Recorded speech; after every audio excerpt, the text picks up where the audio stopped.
Assalamualaikum warahmatullahi wabarakatuh. Alhamdulillah wassalatu wassalam ala rasulillah wala haula wala quwata illa billah. Kafah Perspektif edisi 187, kekuasaan antara ambisi dan amanah.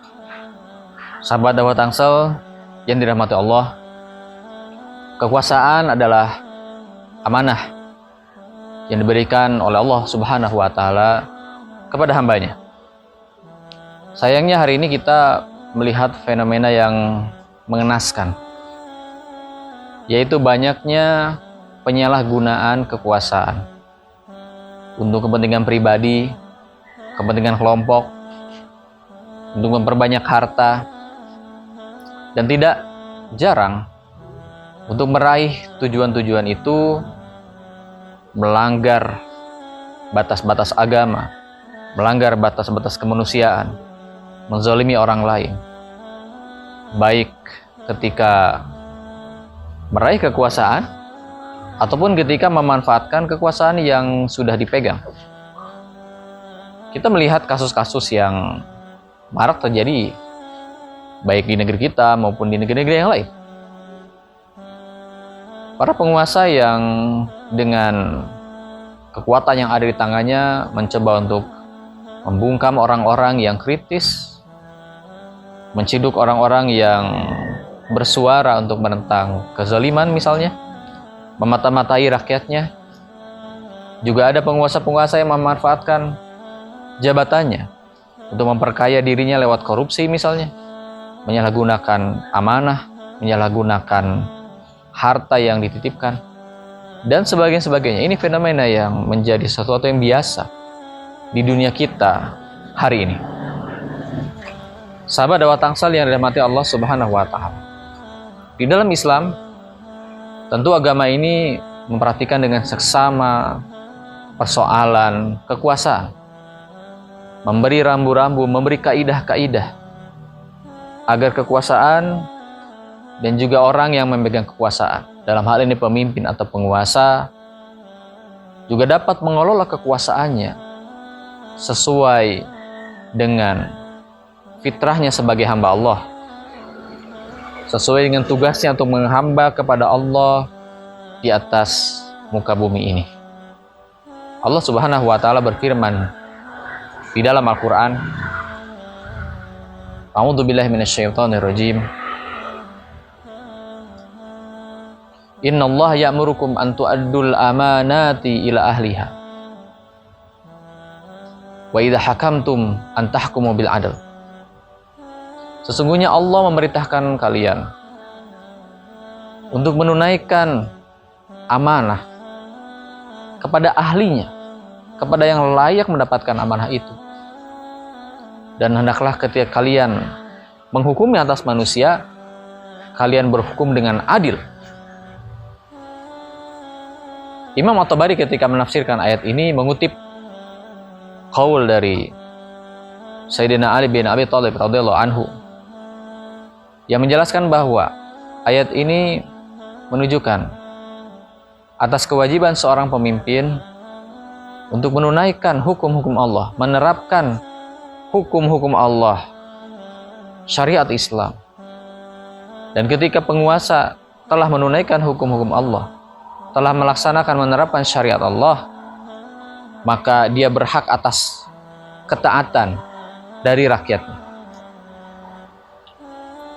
Sahabat dakwah Tangsel dirahmati Allah Subhanahu wa Ta'ala, dari sini kita mendapati sebuah kaidah tentang kepemimpinan, tentang kekuasaan, bahwasanya ada dua hal yang kemudian harus terdapat dalam sebuah kekuasaan ketika kekuasaan tersebut ingin dijadikan sarana untuk meraih ridha Allah. Yang pertama adalah hendaknya pemimpin atau penguasa menerapkan hukum-hukum Allah, menerapkan syariat Allah. Karena syariat ini adalah amanah dari Allah Subhanahu wa Ta'ala kepada pemimpin untuk diterapkan.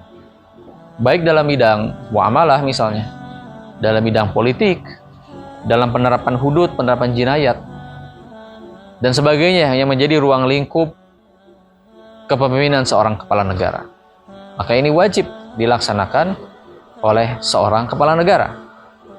Yang kedua, hendaknya penguasa dalam Islam juga memperhatikan kebutuhan rakyatnya, utamanya kebutuhan primer, sandang, pangan, papan, bagaimana pendidikan masyarakat, kesehatan masyarakat, infrastruktur masyarakat. Ini semua juga harus menjadi perhatian seorang pemimpin, karena dia diamanahi sebagai ra'in, sebagai pemimpin, sebagai pengembala bagi rakyatnya. Sebagaimana sabda Rasulullah SAW, kullukum ra'in. Setiap kalian adalah pemimpin. Apalagi memang yang bersangkutan diberi status pemimpin, diamanahi jabatan kepemimpinan, maka dia menanggung atas semua orang yang dia pimpin. Ketika dia melanggar hal tersebut, tidak memperhatikan kepentingan rakyat, tidak memperhatikan penerapan hukum Allah, maka dianggap dia gagal dalam kepemimpinannya. Dia gagal untuk menunaikan amanahnya sebagai seorang pemimpin. Itulah yang kemudian diingatkan oleh Rasulullah SAW, bahwa di kalangan umat ini akan ada pemimpin-pemimpin yang melalaikan amanah utamanya sebagai pemimpin. Yang seperti ini digelari yang pertama Imaratus Sufaha. Imaratus Sufaha adalah kepemimpinan yang bodoh. Kenapa kemudian bodoh? Karena dia tidak menerapkan hukum-hukum Allah. Dia tidak menerapkan aturan yang berlandaskan dari Al-Quran dan As-Sunnah, melalaikan syariat Islam. Pemimpin seperti ini disebut sebagai Imaratus Sufaha. Dan ada juga pemimpin yang disebut sebagai Al-Hutamah.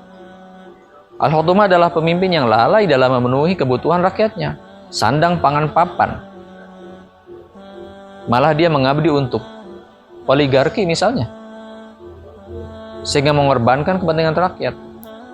Masyarakat harus berjibaku untuk memenuhi kebutuhan primernya. Tidak jarang terjadi kriminalitas dengan alasan terpaksa, mencuri, dan sebagainya. Kaum fakir, kaum miskin tidak terperhatikan. Inilah pemimpin hutamah. Dan yang ketiga ada pemimpin ghashin, pemimpin yang curang, pemimpin yang menipu rakyat, yang selalu berbohong untuk kepentingan tentunya dirinya atau kelompoknya, sementara rakyat terus-menerus dikibuli. Inilah tiga karakter pemimpin yang dicela, dikecam oleh Islam. Sahabat Dawah Tangsel dirahmati Allah Subhanahu wa taala. Mengapa kemudian Islam begitu memberikan perhatian yang sangat besar terhadap masalah kepemimpinan, masalah kekuasaan? Hal itu karena kekuasaan merupakan bagian dari ajaran Islam, dan kekuasaan telah dijadikan oleh Islam sebagai sarana untuk menerapkan Islam itu sendiri. Sebagaimana Rasulullah SAW pernah kemudian memanjatkan doa kepada Allah Subhanahu wa taala, waj'alni min ladunka sultanan nasira. Ya Allah, jadikanlah kepadaku, berikanlah kepadamu dari sisimu kekuasaan yang menolong. Imam Ibnu Katsir ketika menjelaskan hal tersebut menjelaskan bahwa Rasulullah SAW menyadari bahwa dirinya sendiri pribadi tidak mempunyai daya untuk dapat menerapkan, menegakkan agama ini kecuali dengan kekuasaan. Oleh karena itu Nabi Muhammad SAW memohon kepada Allah agar diberikan kekuasaan yang menolong, sultanan nasira. Dari sini menjadi kaidah bahwa Islam dan kekuasaan menjadi dua hal yang tidak bisa dipisahkan. Sebagaimana qaul dari Imam Ghazali rahimahullah ta'ala, bahwa Islam dan agama tidak bisa dipisahkan. Agama dan kekuasaan tidak bisa dipisahkan. Agama adalah pondasi dan kekuasaan adalah pelindungnya.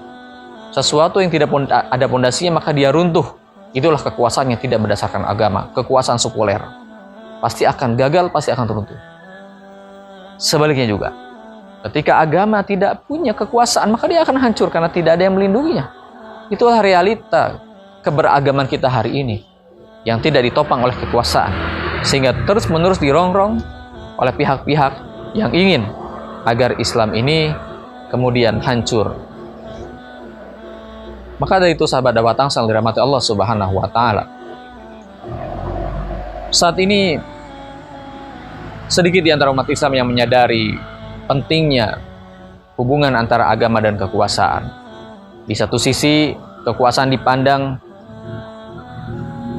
bisa dioperasikan tanpa melibatkan agama.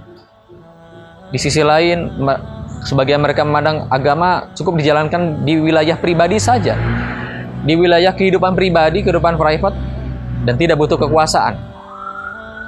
Pemahaman ini yang bersumber dari pemahaman sekuler ini harus dihilangkan, harus dijernihkan.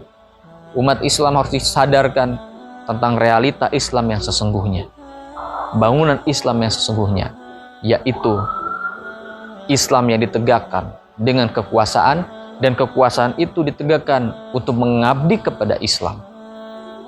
Kekuasaan itu diserahkan kepada ahlinya, kepada orang yang memiliki kapasitas, memiliki loyalitas kepada Islam, orang beriman yang kemudian menerima kekuasaan semata-mata sebagai amanah, bukan sebagai ambisi, bukan sebagai alat untuk memperkaya diri sendiri, tapi sebagai amanah dari Allah untuk menerapkan hukum-hukum Allah. Itulah kepemimpinan yang kita inginkan, itulah kepemimpinan, kekuasaan yang kita perjuangkan. Wallahu alam bishawab. Assalamualaikum warahmatullahi wabarakatuh.